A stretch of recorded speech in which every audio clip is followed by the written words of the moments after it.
أعوذ بالله من الشيطان الرجيم بسم الله الرحمن الرحيم بسم الله الرحمن الرحيم. Assalamualaikum warahmatullahi wabarakatuh. Alhamdulillahi rabbil alamin. Nahmaduhu wa nasta'inuhu wa nastaghfiruh wa na'udzu billahi min shururi anfusina wa min sayyiati a'malina. Man yahdihillahu fala mudilla lahu wa man yudlil fala hadiya lahu. Wa asyhadu an la ilaha illallah wahdahu la syarika lahu wa asyhadu anna Muhammadan 'abduhu wa rasuluhu la nabiyya wa la rasula ba'da. Amma ba'du, ma'asyiral muslimat, jamaah yang semoga kita selalu dalam lindungan dan penjagaan Allah Subhanahu wa taala.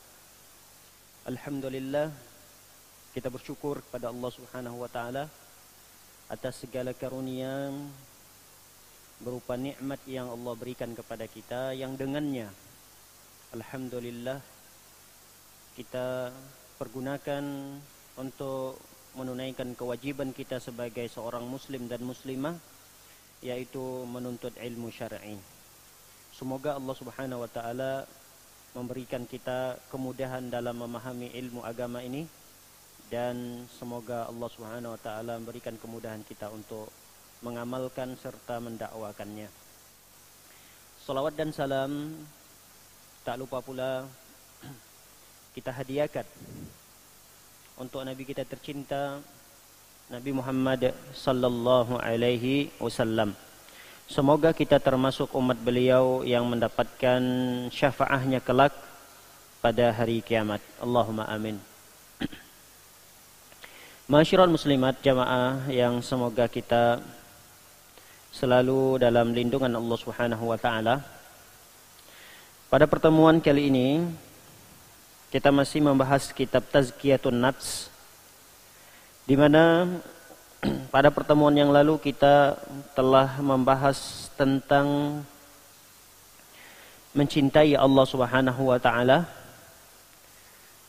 Lalu kemudian pada kesempatan yang singkat ini kita akan melanjutkan masih terkait dengan amalan hati, masih terkait dengan ibadah hati, yaitu ridha. Ridha itu apa? Rela. Rela, berlapang dada. Ini adalah makna daripada ridha. Baik, para hadirat dimuliakan oleh Allah Subhanahu wa taala. Kita tahu kerelaan, lapang dada, ridha ini adalah merupakan pekerjaan hati. Jadi ini bukan pekerjaan anggota tubuh, bukan pekerjaan tangan, bukan pekerjaan mulut, bukan pekerjaan kaki, tapi ridha ini adalah perbuatan atau pekerjaan hati. Sehingga para pengarang kitab ini memasukkan judul ridha ini bagian daripada pembahasan Tazkiyatun Nafs. Pembahasan Tazkiyatun Nafs. Baik, para hadirat muliakan oleh Allah Subhanahu wa taala. Seorang mukmin, seorang mukminah di dalam kehidupannya pasti tidak terlepas dari ujian dan musibah. Ini sudah dipastikan. Sudah merupakan keniscayaan bahwa seseorang yang hidup di dunia ini dia tidak akan terlepas dari ujian. Tidak akan terlepas dari perkara-perkara yang tidak dia sukai. Maka bagaimana sikap seorang mukminah? Bagaimana sikap seorang mukmin tatkala dia menghadapi sesuatu yang tidak dia sukai? Para ulama menyebutkan hanya dua pilihan saja bagi seorang muslim tatkala dihadapi suatu perkara yang tidak dia sukai, berbentuk ujian, cobaan, musibah. Nah, bagaimana seorang mukmin menghadapinya? Hanya dua pilihan saja bagi seorang mukmin tersebut. Pilihan pertama bersabar, yang kedua adalah ridha. Tidak ada pilihan ketiga. Ada berapa pilihan? 2. Pilihannya adalah bersabar atau ridha terhadap sesuatu yang tidak kita sukai menimpa kita. Adakah pilihan ketiga? Tidak. Kalau seseorang jatuh kepada pilihan ketiga, maka dia jatuh kepada dosa. Sabar ini adalah pilihan yang wajib. Pilihan yang wajib artinya ketika kita tertimpa musibah atau sesuatu yang tidak kita sukai menimpa kita, yang wajib kita lakukan adalah bersabar. Hukumnya wajib. Adapun ridha terhadap sesuatu yang menimpa kita tersebut, ini hanya sekedar anjuran keutamaan yang besar yang kita dapatkan. Seseorang akan mendapatkan keutamaan besar tatkala dihadapi musibah, dia malah biasa-biasa saja. Dia seperti menerima musibah itu dengan lapang dada. Nah, muslimah yang seperti ini adalah muslimah yang sudah sampai pada derajat yang tinggi. Sudah sampai pada makom yang tinggi. Beda dengan sekedar sabar. Kalau sabar itu perkara yang wajib, bukan perkara yang pilihan, tidak. Tapi perkara yang wajib harus ada pada diri kita. Baik, para hadirin dimuliakan oleh Allah Subhanahu wa taala. Di sini dijelaskan oleh para ulama bahwa orang yang ridha biasanya tatkala dihadapi atau tatkala musibah menimpa orang tersebut, dia akan menghayati. Dia akan menikmati. Dia akan merenungi bahwa musibah yang datang pada dirinya ini memang datangnya dari Allah Subhanahu wa taala. Sehingga dia menghadapi musibah itu seperti musibah itu tidak ada pada dirinya, seperti musibah itu tidak menimpa dirinya sendiri. Karena dia menghayati keagungan Allah Subhanahu wa taala, sama sekali tidak keluar dari lisannya untuk mencerca, mencelah takdir yang Allah telah tetapkan.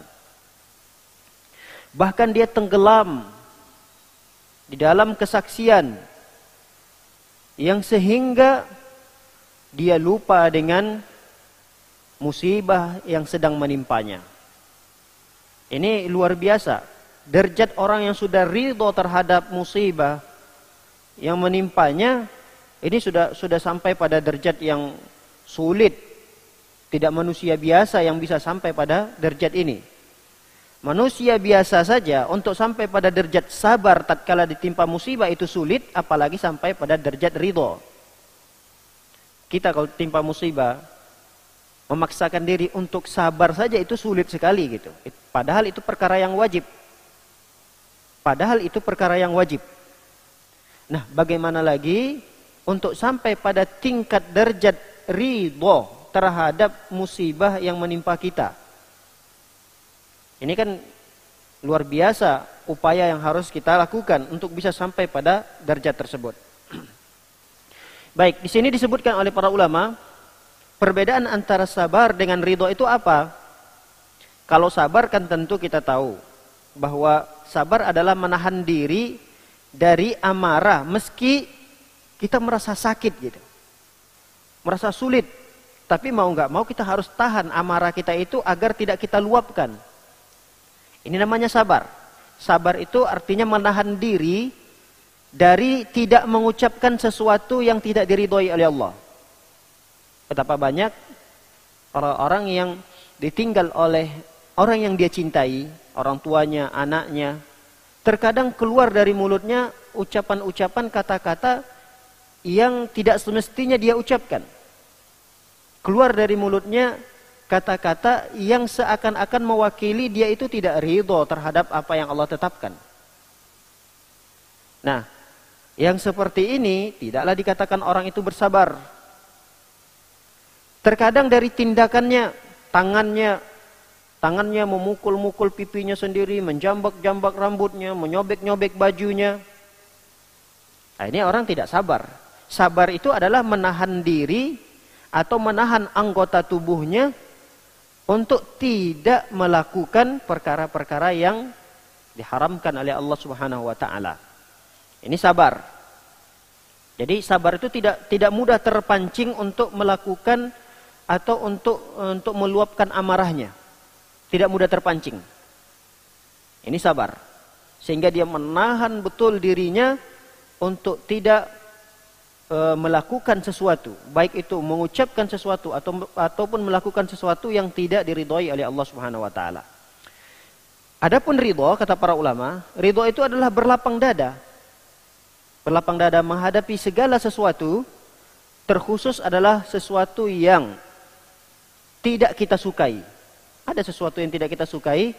Nah, tatkala itu kita menghadapinya dengan lapang dada, kita menerima, kita ridho, kita ikhlas dalam menghadapinya, dalam menjalaninya, maka inilah yang disebut dengan ridho, kata para ulama. Baik. Oleh karenanya, ridho, kata para ulama, meredakan penyakit yang dirasakan oleh hati. Ya, terkadang kan kalau kita tertimpa oleh sesuatu, apalagi yang menyakiti kita itu adalah teman kita, tetangga kita. Kalau kita tidak mudah untuk memaafkannya, kalau kita tidak mudah untuk berlapang dada, itu hati kita akan semakin sakit. Dada kita semakin sesak. Bisa kita bayangkan bahwa tatkala kita berada di rumah, baru sekedar buka pintu. Ketika kita buka pintu keluar, melihat tetangga sedang ngobrol berdua, dan terdengar mereka sedang menceritakan kita. Apa yang akan kita rasakan? Bagaimana perasaan kita? Tentu kita akan emosi sekali. Kalau mungkin bisa berdiri langsung rambut kita. Kepala, wajah memerah gitu.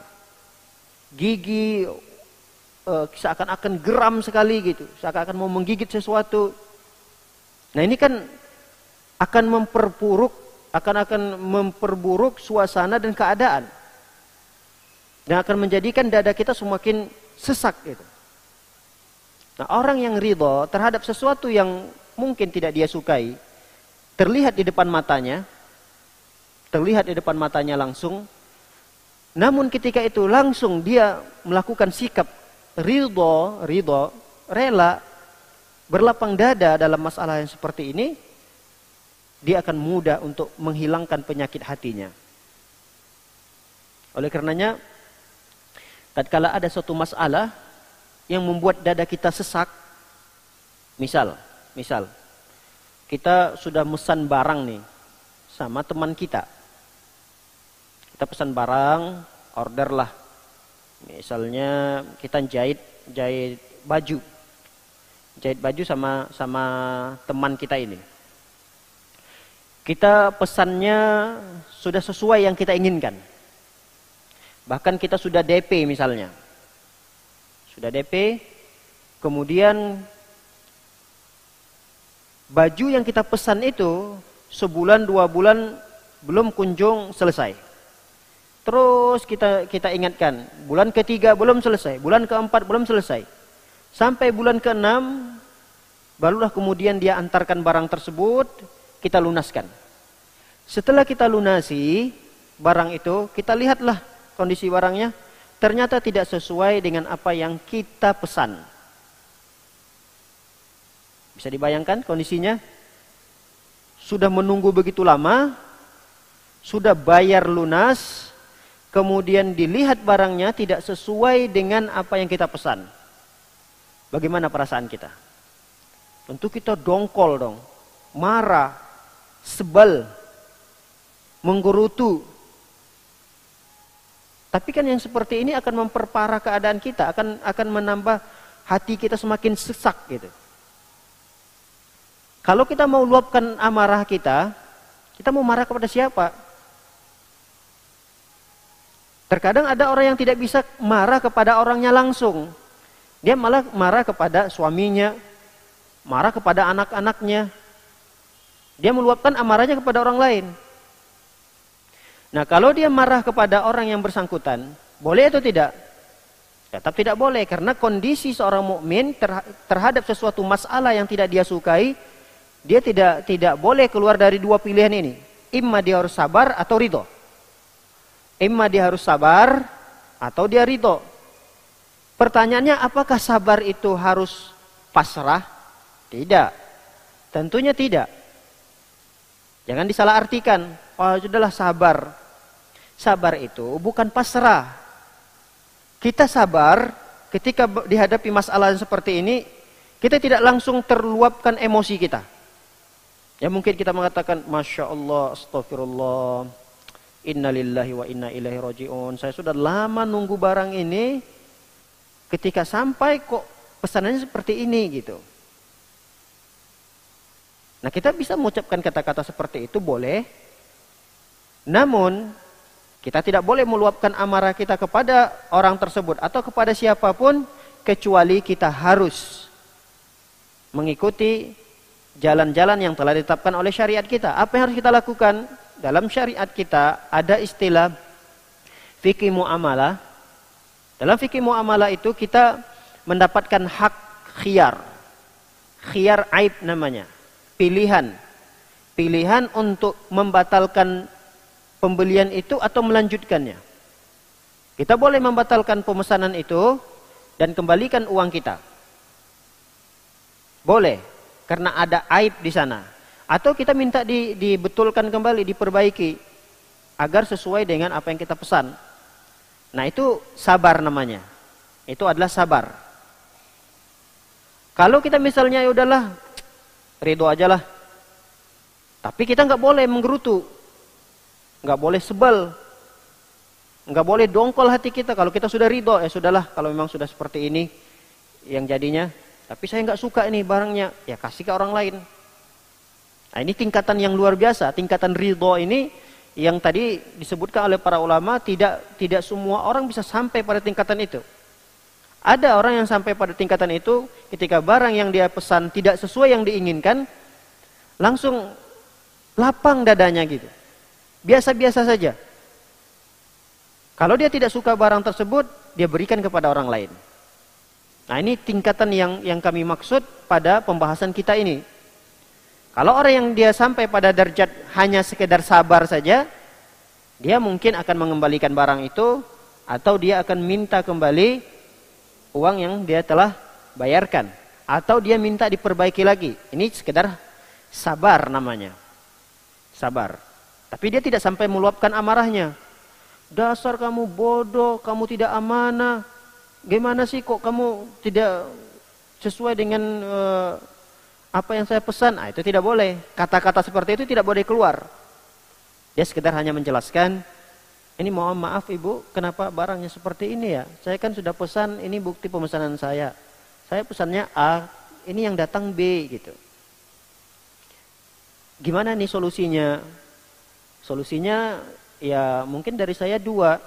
Saya mau kembalikan barang ini, kemudian kembalikan uang saya, atau perbaiki barang ini. Nah, ini sabar namanya.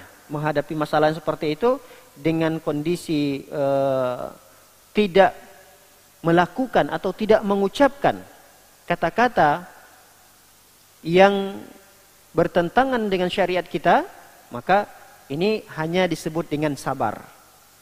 Nah, baik, para hadirin dimuliakan oleh Allah Subhanahu wa taala. Dalam hadis Anas bin Malik radhiyallahu taala anhu, Nabi sallallahu alaihi wasallam pernah bersabda.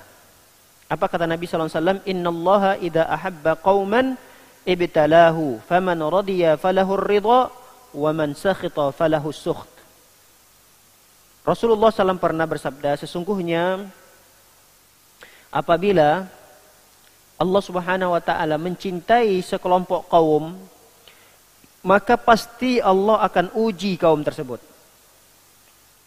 Jadi di antara tanda bahwa Allah cinta kepada kita, di antara bukti bahwa Allah Subhanahu wa taala cinta kepada sekelompok kaum, kata Rasulullah sallallahu alaihi wasallam adalah ibtalahu, Allah akan menguji sekelompok kaum tersebut.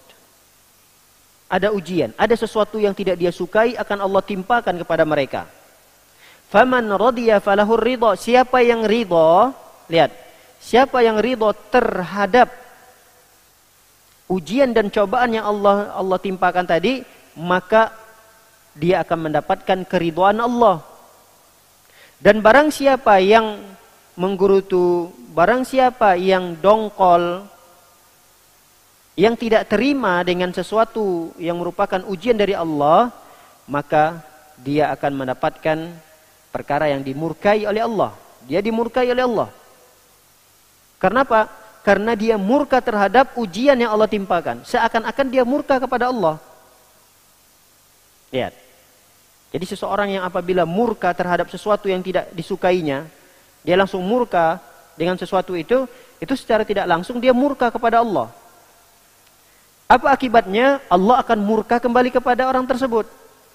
Tapi lihat, kalau sekelompok kaum yang ditimpakan musibah, sesuatu yang tidak disukainya, lalu datang pada dirinya sesuatu yang ridho muncul pada dirinya, maka apa yang dia dapatkan? Keridhaan dari Allah. Karena dia ridho terhadap sesuatu yang telah ditetapkan Allah, seakan-akan dia itu ridho kepada Allah. Nah, Allah kembali ridho kepada orang tersebut. Baik, para hadirin dimuliakan oleh Allah Subhanahu wa taala. Ibnu Mas'ud dalam kitab ini di halaman 152 bagi yang bawa bukunya. Ibnu Mas'ud berkata, sesungguhnya dengan keadilan dan ilmunya Allah Subhanahu wa taala, Allah menjadikan kebahagiaan dan kesenangan di dalam keyakinan dan keridhaan. Lihat. Jadi ketika kita ridho terhadap sesuatu yang tidak kita sukai, itu akan mendatangkan kebahagiaan, ketenangan, kesenangan. Padahal kita sedang ditimpa musibah. Padahal kita sedang sedih gitu. Siapa sih yang tidak sedih ditimpa musibah? Siapa sih yang tidak sedih kalau orang tuanya meninggal, keluarga yang dia sayangi meninggal dunia? Siapa yang tidak sedih? Semua sedih. Tapi terkadang sedih itu bisa terobati, bisa hilang dengan sikap kita ridho terhadap ketetapan yang Allah telah tetapkan. Makanya ketika seorang itu ridho terhadap sesuatu yang telah ditetapkan, maka akan mudah baginya untuk mendatangkan kebahagiaan itu lagi. Mudah bagi dia melupakan masalah itu dan kembali dia isi hatinya dengan kebahagiaan, ketenangan, ketentraman. Sebaliknya, ketika dia murka, lihat, ketika dia murka terhadap sesuatu yang ditetapkan oleh Allah Subhanahu wa taala, maka kesedihan demi kesedihan akan menimpanya.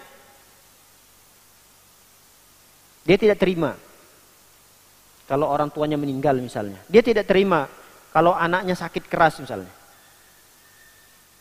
Lalu apa yang akan terjadi pada dirinya? Akan terjadi pada dirinya sakit. Setelah sakit akan ditimpa lagi penyakit yang lain, terutama penyakit hati. Kalau penyakit jasad atau badan mungkin bisa diobati. Namun kalau itu menjadi penyakit hati, ini yang berbahaya. Ketika seseorang tidak melatih dirinya untuk bersabar terhadap sesuatu yang tidak disukai, atau kalau bisa berlatih supaya bisa ridho terhadap sesuatu yang tidak disukai, itu lebih afdal. Baik, para hadirin dimuliakan oleh Allah Subhanahu wa taala, lihat firman Allah Subhanahu wa taala dalam surah At-Taghabun ayat yang ke-11. Allah SWT berfirman, "Ma asaba min musibatin illa biidznillah. Wa may yu'min billahi yahdi qalbah. Wallahu bikulli syai'in alim." Kata Allah, "Ma asaba min musibatin illa biidznillah." Tidak ada musibah yang Allah timpakan kecuali itu atas izin Allah. Apapun musibahnya. Apapun musibah yang ada di muka bumi ini, itu tidak akan turun kecuali atas izin Allah Subhanahu wa taala. Tapi lihat bagaimana seorang mukmin menyikapinya. Wa may yu'min billahi yahdi qalbah. Dan adapun orang yang beriman kepada Allah Subhanahu wa taala, Allah akan berikan petunjuk pada hatinya. Allah akan bukakan petunjuk dalam hatinya dan dia bisa berlapang dada. Berlapang dada menerima ujian dan cobaan tersebut. Dia bisa ridho, dia bisa rela. Dia pasrah, udah pokoknya ini adalah ujian dari Allah Subhanahu wa taala. Jadi Allah berikan kemudahan pintu hatinya untuk menerima segala apa yang telah ditetapkan oleh Allah Subhanahu wa taala. Oleh karenanya Alqamah rahimahullah ta'ala berkata, kata beliau, itu adalah musibah yang menimpa seseorang. Ia tahu musibah berasal dari sisi Allah, ia pun menerima dan ridha. Nah ini, jadi untuk sampai pada tingkat ridha itu, ingat saja, ini musibah dari Allah kok. Musibah ini dari Allah. Kalau musibah ini dari Allah, berarti tidak ada pilihan kecuali sabar dan ridho. Kalau itu tahu bahwa musibah dari Allah Subhanahu wa taala, maka sikap yang terbaik bagi seorang mukmin adalah dia berlapang dada dan ridho terhadap musibah tersebut. Seperti contoh duniawi ya, untuk mendekatkan pemahaman saja, contoh duniawi. Kenapa ada seorang ayah yang rela bekerja dari pagi sampai sore, keluar rumah belum terbit matahari, sampai rumah kembali sudah terbenam matahari? Kenapa ada seorang ayah yang begitu semangatnya dalam bekerja begitu? Padahal yang dia lakukan itu bukan perkara yang mudah. Terkadang dia bermacet-macetan di jalan, terkadang dia kena hujan, panas. Ini kan bukan perkara yang mudah. Ini kan perkara yang tidak disukai gitu. Lain lagi nanti dia dimarahi oleh bosnya di perusahaannya. Belum lagi nanti pekerjaannya menumpuk, belum selesai. Ini kan bukan perkara yang disukai gitu. Tapi kenapa ada seorang ayah yang mau bekerja sampai seperti itu? Ya jawabannya tidak lain dan tidak bukan, dia untuk menghidupi keluarganya. Untuk menafkahi istrinya, untuk menafkahi anaknya, menyekolahkan anaknya. Ringan bagi dia jadi pekerjaan itu. Lapang dadanya menghadapi masalah-masalah pekerjaan-pekerjaan di kantornya. Lapang dadanya. Mudah bagi dia untuk menerimanya. Serasa ringan dia keluar dari rumah tersebut walaupun dia harus menempuh hujan, panas, macet-macetan. Mudah bagi dia untuk melakukan itu. Kenapa? Karena ada orang yang dia cintai, yang ingin dia nafkahi. Begitu juga seorang mukmin kenapa dia mudah bagi orang mukmin tersebut menghadapi masalah-masalah, musibah-musibah yang Allah timpakan? Karena dia tahu yang membuat atau yang menurunkan musibah itu adalah Allah Subhanahu wa taala. Yang menimpakan musibah kepada dirinya itu adalah Allah Subhanahu wa taala. Dia tahu Allah adalah zat yang dicintai. Zat yang kita ridhoi. Maka tatkala ada sesuatu yang diturunkan oleh Allah yang menyusahkan kita, yang membuat kita sakit, yang membuat kita harus yang menyusahkan kita lah di dunia ini. Tapi serasa itu mudah bagi kita untuk menghadapinya. Kenapa kita bisa mudah menghadapinya?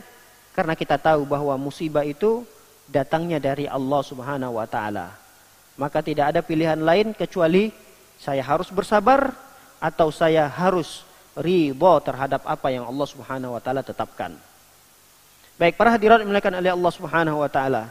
Makanya orang yang ridha terhadap ketetapan Allah Subhanahu wa taala, Allah akan berikan orang tersebut kehidupan yang baik. Kata Allah Subhanahu wa taala dalam potongan ayat surah An-Nahl ayat yang ke-97, Allah mengatakan falanuhyiyannahu hayatan thayyibah. Kami akan berikan orang-orang seperti ini, siapa itu? Orang mukmin tentunya. Orang mukmin apabila dia beramal soleh, dalam kondisi dia beriman, maka kata Allah, falanuhyiyannahu hayatan thayyibah. Kami akan berikan dia kehidupan, fasilitas hidup yang baik. Fasilitas hidup yang baik itu maksudnya apa? Mudah bagi dia untuk bahagia di dunia ini. Tidak ada masalah-masalah yang dihadapinya kecuali masalah itu dihadapi dengan senang, gembira. Jadi orang mengira bahwa seseorang mukmin itu seakan-akan tidak pernah kena musibah gitu. Kayak nggak pernah ada masalah dalam hidupnya. Padahal masalah pada dirinya bertumpuk-tumpuk gitu. belum lagi masalah dirinya, masalah anaknya, masalah suaminya, masalah keluarga besarnya. Tapi orang lain melihat dia seperti tidak punya masalah gitu. Dia punya masalah, tapi dia menghadapinya dengan ridho tadi, seakan-akan kehidupannya bahagia. Dan itu janji Allah Subhanahu wa taala. Seseorang apabila ridho terhadap apa yang ditetapkan oleh Allah Subhanahu wa taala, maka Allah akan berikan kehidupan yang senang, kehidupan yang bahagia, kehidupan yang tenang di rumah tangganya. Maka kehidupan orang yang seperti ini walaupun ditimpa masalah, musibah bertubi-tubi, seakan-akan orang lain melihatnya seperti tidak punya masalah.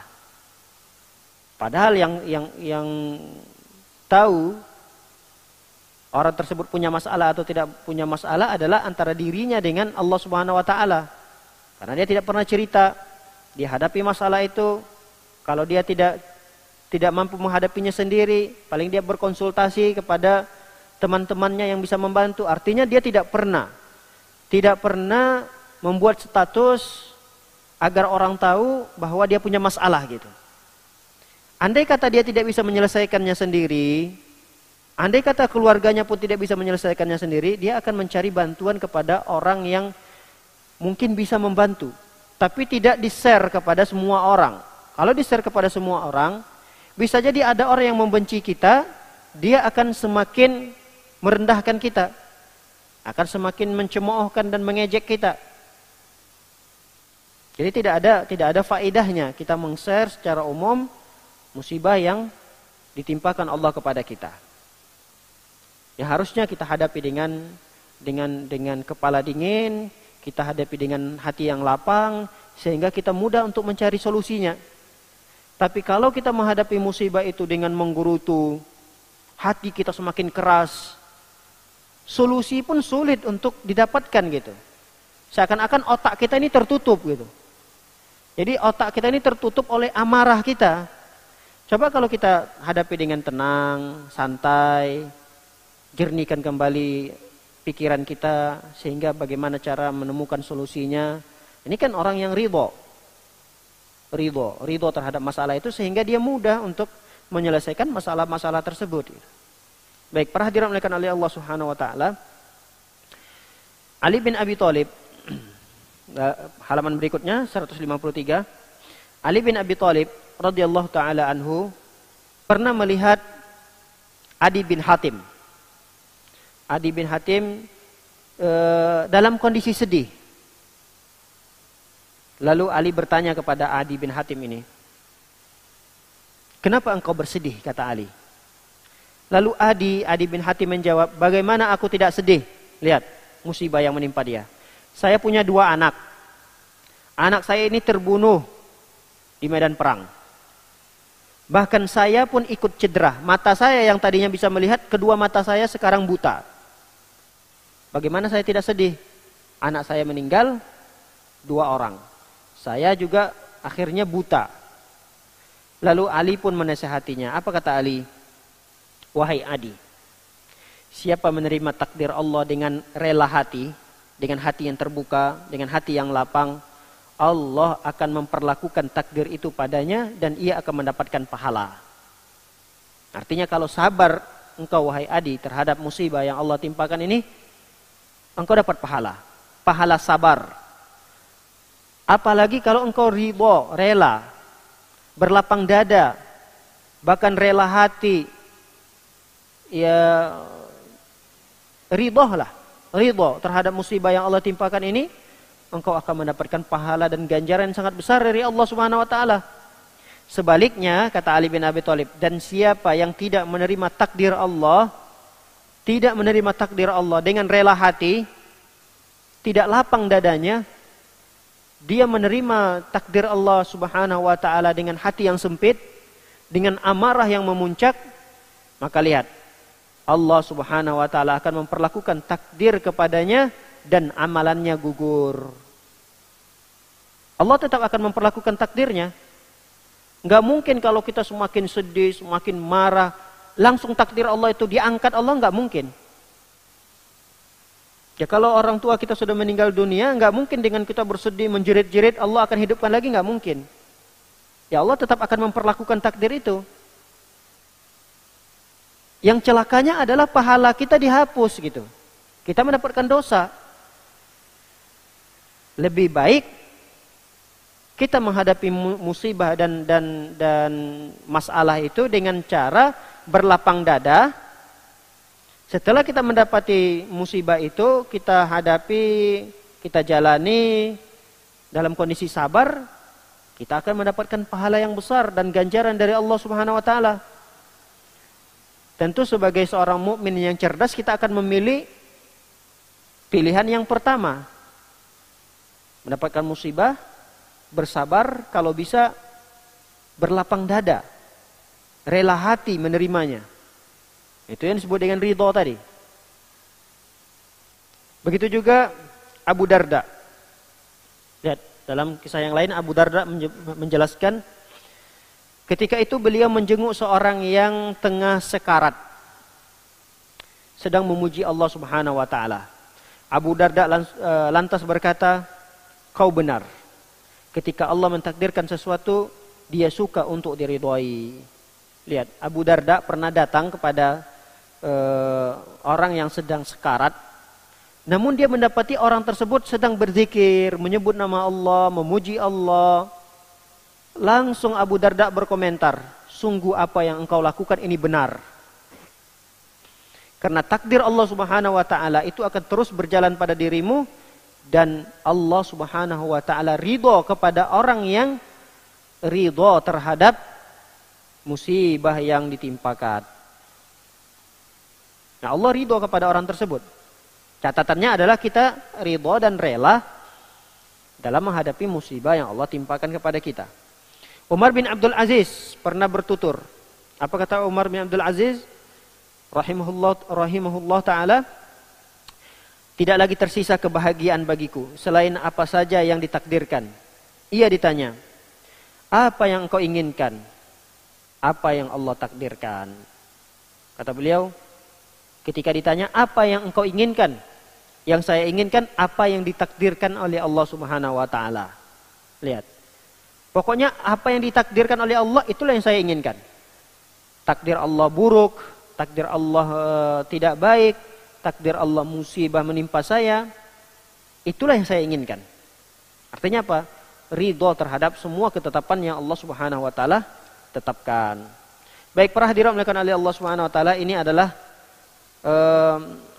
terkait dengan tema kita pada kitab Tazkiyatun Nafs ini, yaitu tentang ridho.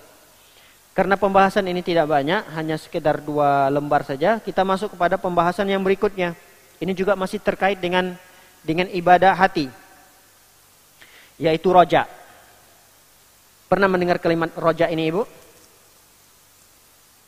Kalau ridho sering ya. Kalau roja pernah? Roja. Bukan roja ya. Bukan TV roja, bukan radio roja. Roja, tahu?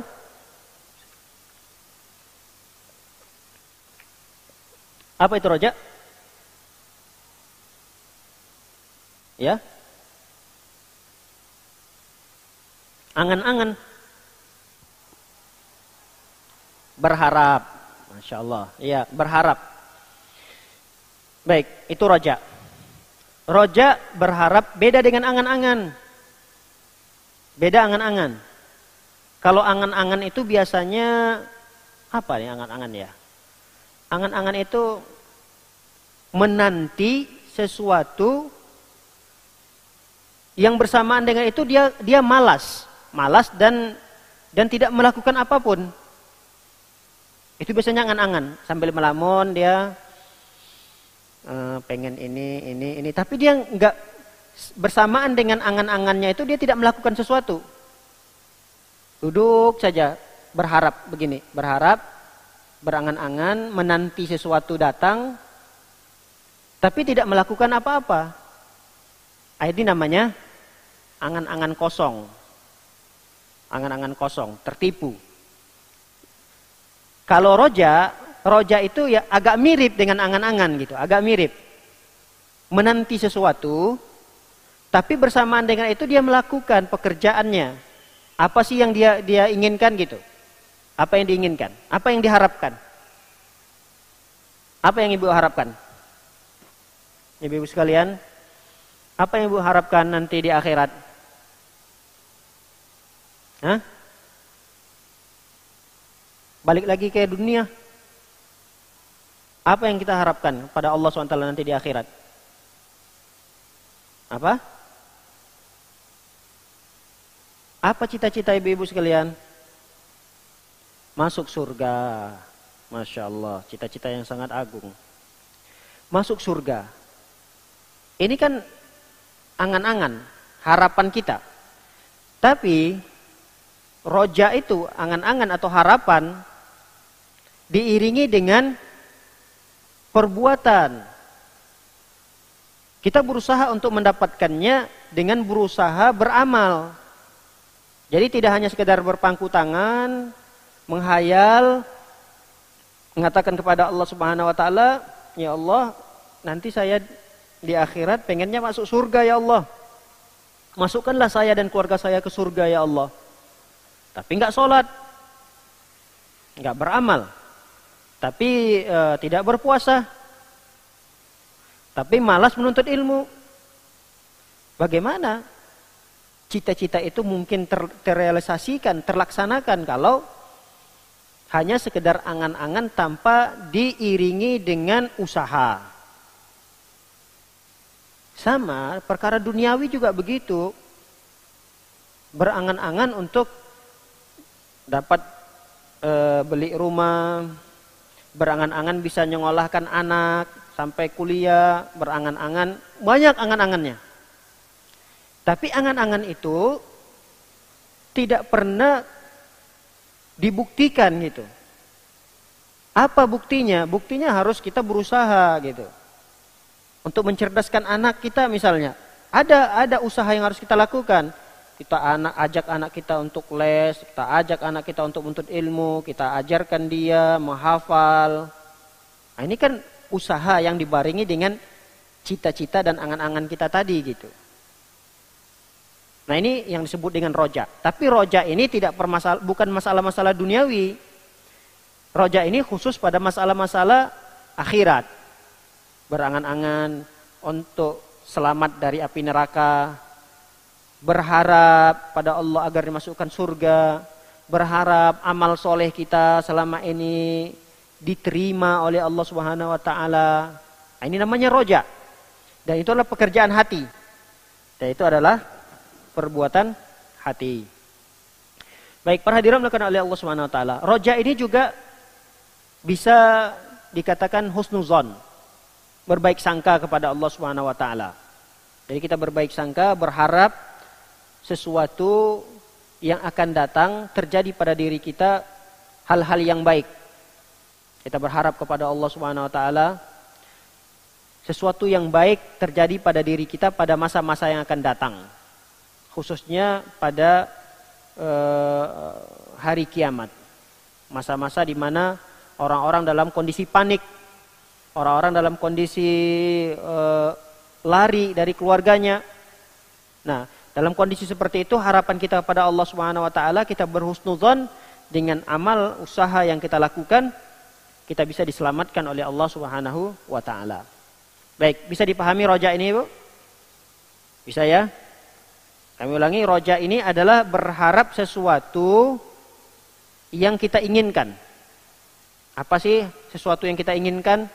Nah, ada harapan kita di sana. Tapi ingat, harus dibarengi dengan usaha. Harus disertakan dengan usaha kita. Baik.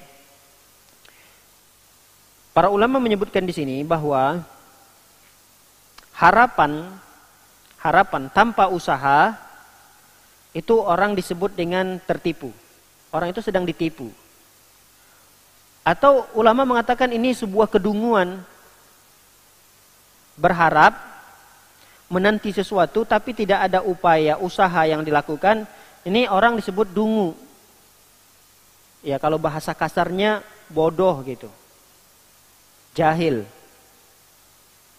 Tapi sebaliknya, seseorang yang apabila dia berharap, dia menanti sesuatu itu dibarengi dengan usaha, maka itu akan mudah diwujudkan oleh Allah Subhanahu wa ta'ala. Jadi sesuatu yang diharapkan itu apa? Sesuatu yang belum terjadi ya. Sesuatu yang belum terjadi itu yang kita harapkan. Tapi kalau sesuatu itu yang belum terjadi, namun dia pasti akan terjadi, itu tidak perlu kita harapkan. Jadi sesuatu yang belum terjadi, tapi dia akan pasti. Sesuatu yang pasti. Misal sesuatu yang pasti itu apa?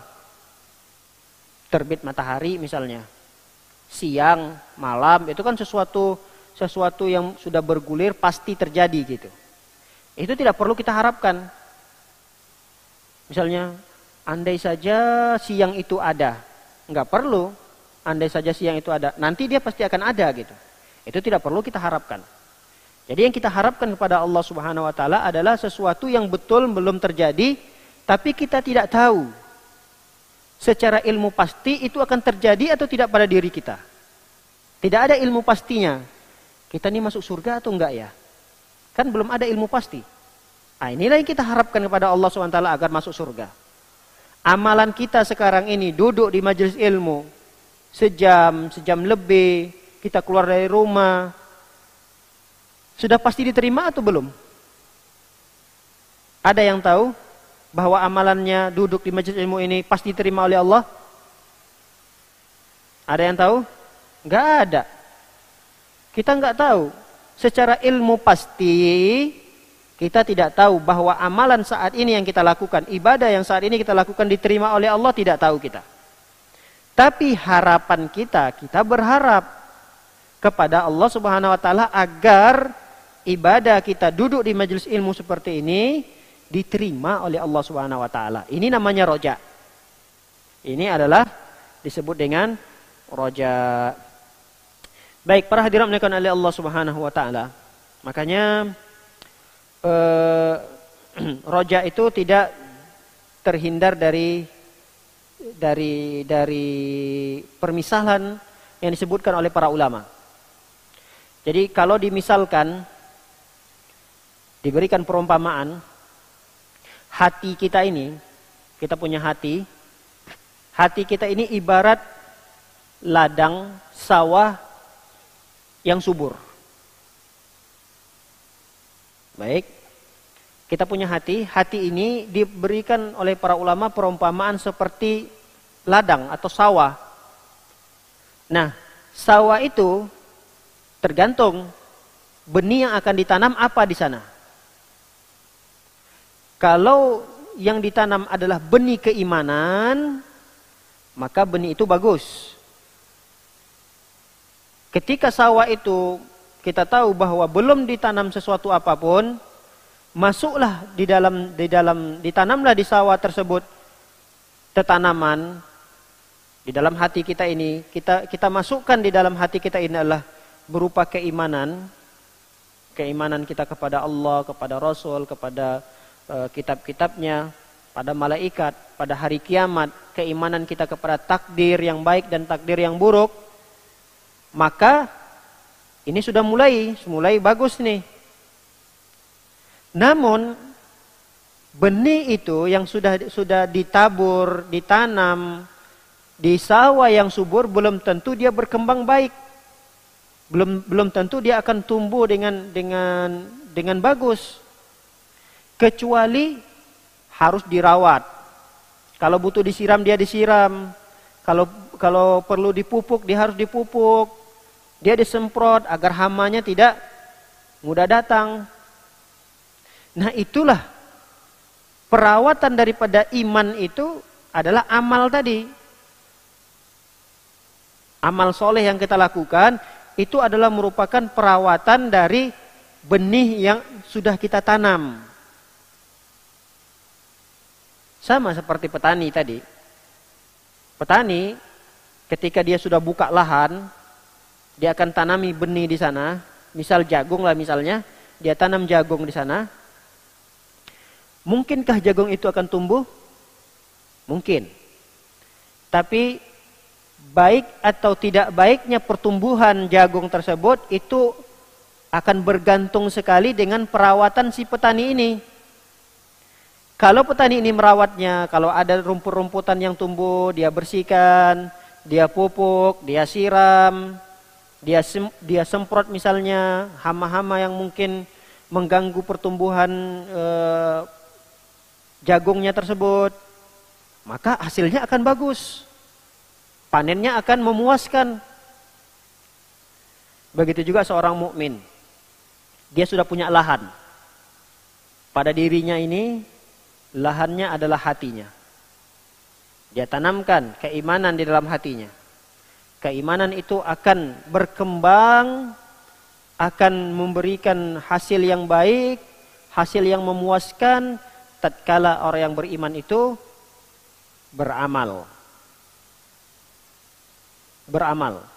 Apa saja amalan ibadah, amalan soleh yang dilakukan? Sholat, baca Quran, puasa, berinfak, bersedekah, zakat, bersilaturahmi, berbakti kepada kedua orang tua. Ini kan amalan-amalan soleh yang menjadi perawat gitu. Dari keimanan yang mulai tumbuh dalam hati kita. Baik, para hadirin dimuliakan oleh Allah Subhanahu wa taala. Dijelaskan dalam penjelasan ini bahwa roja itu berarti menanti sesuatu yang dicintai setelah mengusahakan seluruh upaya yang mampu diusahakan. Bisa dilihat di halaman 156 di paragraf ketiga. Kata para ulama mengatakan secara ringkas, roja itu maksudnya adalah menanti sesuatu yang dicintai. Ada sesuatu yang dicintai setelah ada usaha. Jadi seluruh upaya usaha yang mampu dilakukan dikerjakan. Nah, ini berkesesuaian dengan firman Allah Subhanahu wa taala. Apa firman Allah Subhanahu wa taala? Kata Allah Subhanahu wa taala dalam surah Al-Baqarah ayat 218, "Innal ladzina amanu wal ladzina hajaru wa jahadu fi sabilillahi ulaika yarjuna rahmatallah wallahu ghafurur rahim." Kata Allah Subhanahu wa taala, sesungguhnya orang yang beriman dan orang-orang yang berhijrah dan orang-orang yang berjihad di jalan Allah, mereka adalah orang-orang yang berharap, yang roja terhadap rahmat Allah, yang berharap terhadap rahmat Allah Subhanahu wa taala. Jadi ayat ini sangat jelas ya, memberikan keterangan kepada kita bahwa orang yang berharap menanti rahmat Allah Subhanahu wa taala itu diiringi dengan usaha. Apa usahanya? Disebutkan oleh Allah Subhanahu wa taala, mereka beriman kepada Allah, mereka beramal. Apa bukti amalan yang dia lakukan? Dia berhijrah. Apa bukti amalan yang dia lakukan lagi? Dia berjihad di jalan Allah Subhanahu wa taala. Dengan begitu baru kemudian dia berharap rahmat Allah Subhanahu wa taala. Masih banyak dalil-dalil yang menjelaskan tentang roja ini.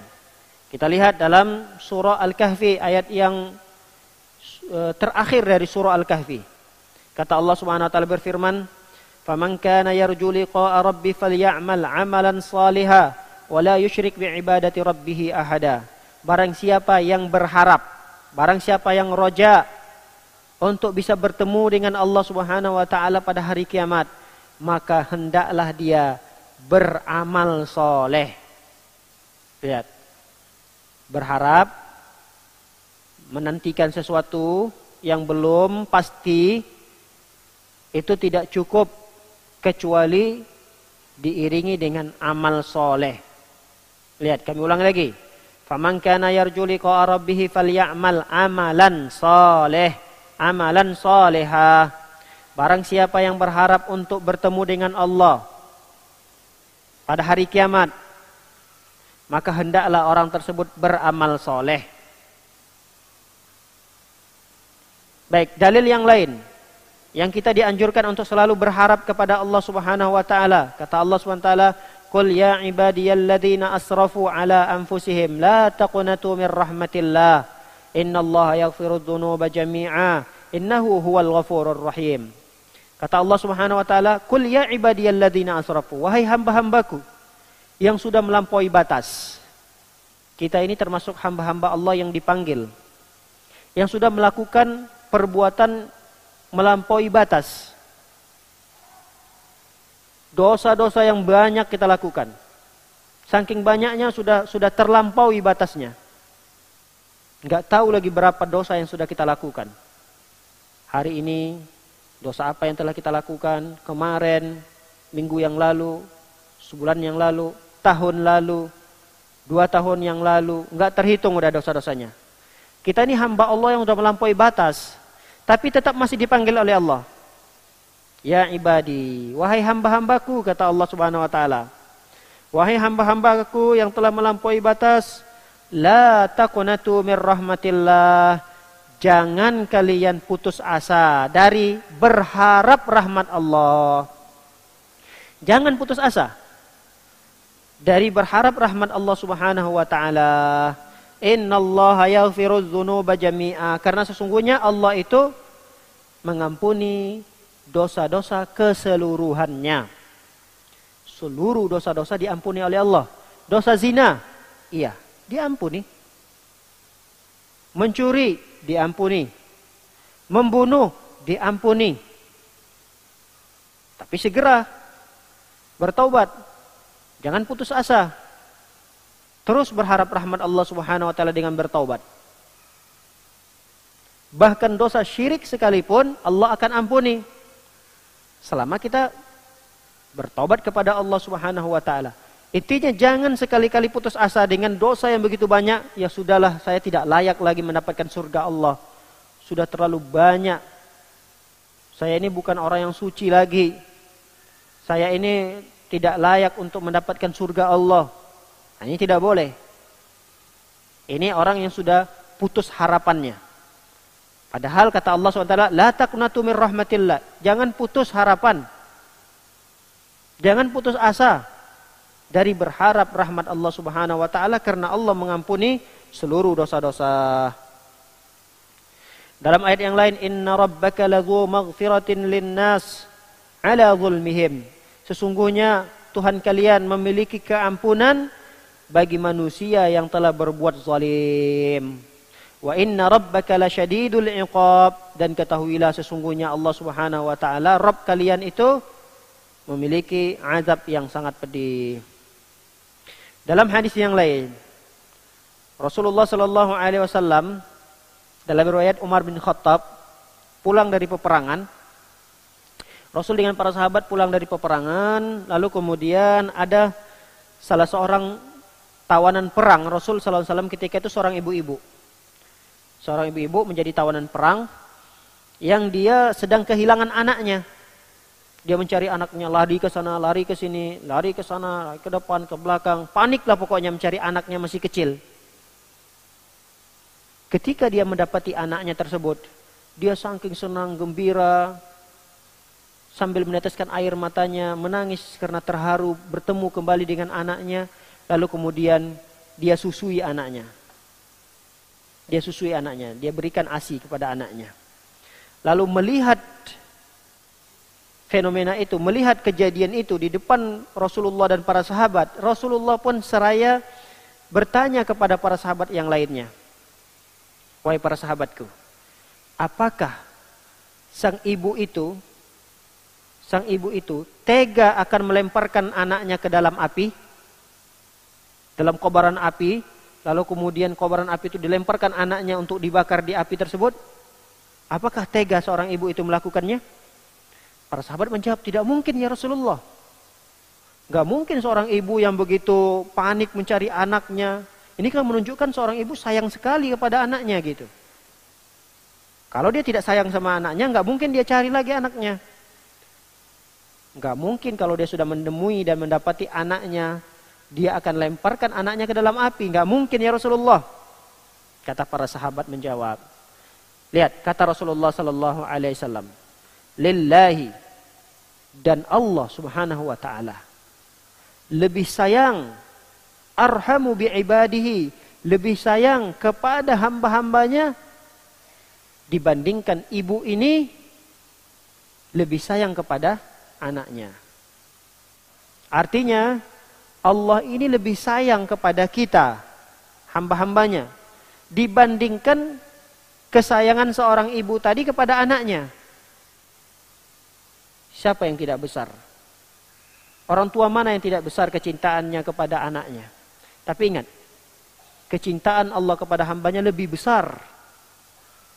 Berarti di sini menunjukkan kita jangan putus harapan kita kepada Allah Subhanahu wa taala. Kita tidak boleh berputus asa. Tidak boleh kita putus harapan kita untuk terlalu berharap kepada Allah Subhanahu wa taala. Nah, ini yang ingin ditekankan oleh Rasul sallallahu alaihi wasallam. Karena Allah Subhanahu wa taala sangat sayang kepada kita. Jadi Allah itu sangat sayang kepada kita. Jangan sampai kita menyia-nyiakannya. Dalam hadis yang lain riwayat oleh Abu Hurairah radhiyallahu taala anhu, Rasulullah sallallahu alaihi wasallam bersabda, kata Rasulullah sallallahu alaihi wasallam, Allah mewajibkan pada dirinya sendiri sebelum menciptakan makhluk ini, apa sebuah kewajiban yang Allah wajibkan pada dirinya sendiri, yaitu kasih sayang Allah mengalahkan murkanya. Artinya kasih sayang Allah itu lebih besar daripada kemurkaan Allah. Allah murka kepada hambanya, iya. Kemurkaan Allah itu bisa dipadamkan, bisa dikalahkan oleh kasih sayangnya Allah. Hanya saja kita sebagai hambanya lebih milih mana nih? Lebih milih untuk mendapatkan rahmat Allah atau mendapatkan murka Allah? Ini dikembalikan kepada kita. Allah punya rahmat, kasih sayang. Allah juga punya kemurkaan. Tapi sebagai hamba Allah Subhanahu wa taala yang tidak putus harap kepada Allah Subhanahu wa taala, tentu dia akan mencari dan berharap rahmat dari Allah Subhanahu wa taala. Baik, para hadirin dimulakan oleh Allah Subhanahu wa taala. Makanya berharap kepada Allah Subhanahu wa taala ini bukanlah perkara yang sia-sia. Dia adalah perkara ibadah, bahkan para ulama memasukkan dia adalah bagian daripada rukun ibadah itu sendiri.